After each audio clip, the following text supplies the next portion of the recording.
Congress party ప్రభుత్వం నేను అడుగుతా ఉన్నాను, నిజంగా కాళేశ్వరం పైన ప్రాజెక్టులో జరిగినటువంటి అవినీతి పైన దర్యాప్తు జరగాలని కోరుకుంటున్నారా లేదా?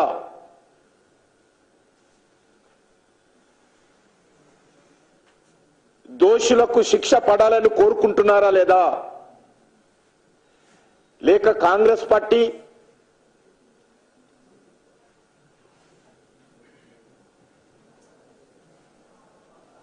గత అనేక సంవత్సరాలుగా అవినీతితో కలిసి కాపురం చేశారు.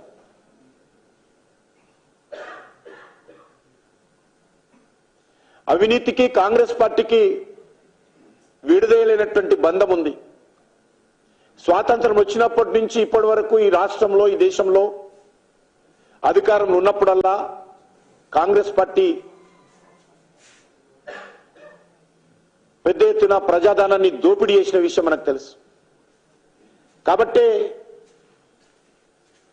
బీఆర్ఎస్ ప్రభుత్వ హయాంలో జరిగినటువంటి అవినీతి పట్ల కాంగ్రెస్ పార్టీకి సానుభూతి ఉన్నట్లు కనిపిస్తుంది.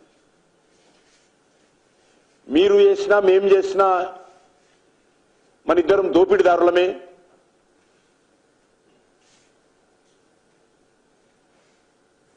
మీ డిఎన్ఏ మా డిఎన్ఏ ఒకటే, మీ పార్టీ మా పార్టీ బొమ్మ బోర్సు ప్రాంతీయ పార్టీలే, కేసీఆర్ వెళ్ళింది మా పార్టీ నుంచే, కేసీఆర్ రాజకీయ జీవితం మా పార్టీ ద్వారానే ప్రారంభించారు, కేసీఆర్ మా పార్టీతో పొత్తు పెట్టుకొని కేంద్రంలో మంత్రి అయ్యాడు, రాష్ట్రంలో మంత్రులు అయ్యారు. కాబట్టి మనం వేరువేరు కాదు, మనమిద్దరము దగ్గరి మిత్రులము అనే విధంగా ఈరోజు కాంగ్రెస్ పార్టీ, బీఆర్ఎస్ పార్టీ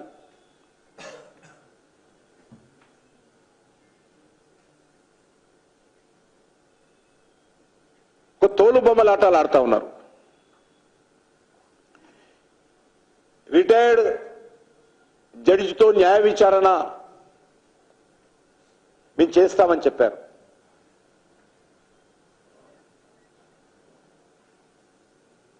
మరి ప్రతిపక్షంలో ఉన్నప్పుడు సిబిఐ ఎందుకు విచారణ చేయించడం లేదని ప్రధానమంత్రి గారిని కాంగ్రెస్ పార్టీ నాయకులు ప్రశ్నించారు కదా.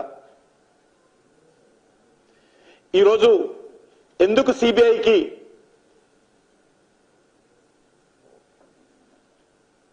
దర్యాప్తుకు అంగీకరిస్తూ కేంద్ర ప్రభుత్వానికి ఉత్తరం రాయడం లేదో ముఖ్యమంత్రి గారు చెప్పాల్సినటువంటి అవసరం ఉంది.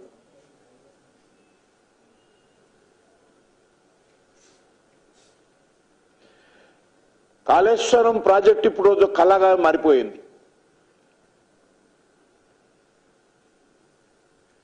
మరి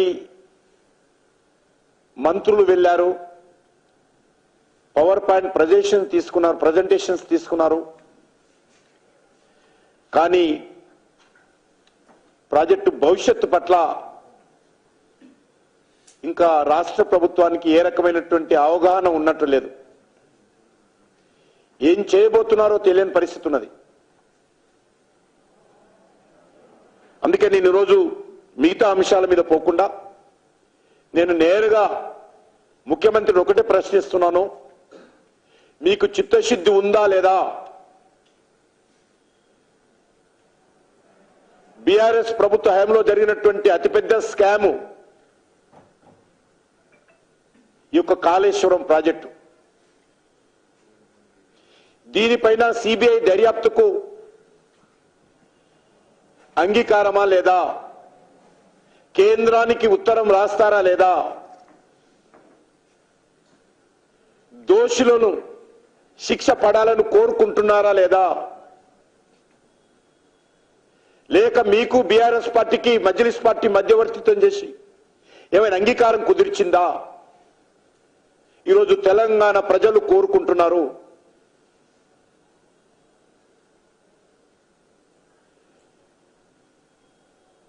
గత శాసనసభ ఎన్నికల్లో తెలంగాణ ప్రజలు రెండు కారణాలతో బీఆర్ఎస్ నుడించారు. ఒకటి, బీఆర్ఎస్ హయాంలో జరిగినటువంటి అవినీతి. రెండు, కేసీఆర్ ఒక కుటుంబ పాలన. ఈ రెండు అంశాల మీదనే తెలంగాణ ప్రజలకు కాంగ్రెస్ ఓటేశారు తప్ప కాంగ్రెస్ పార్టీ మీద ప్రేమ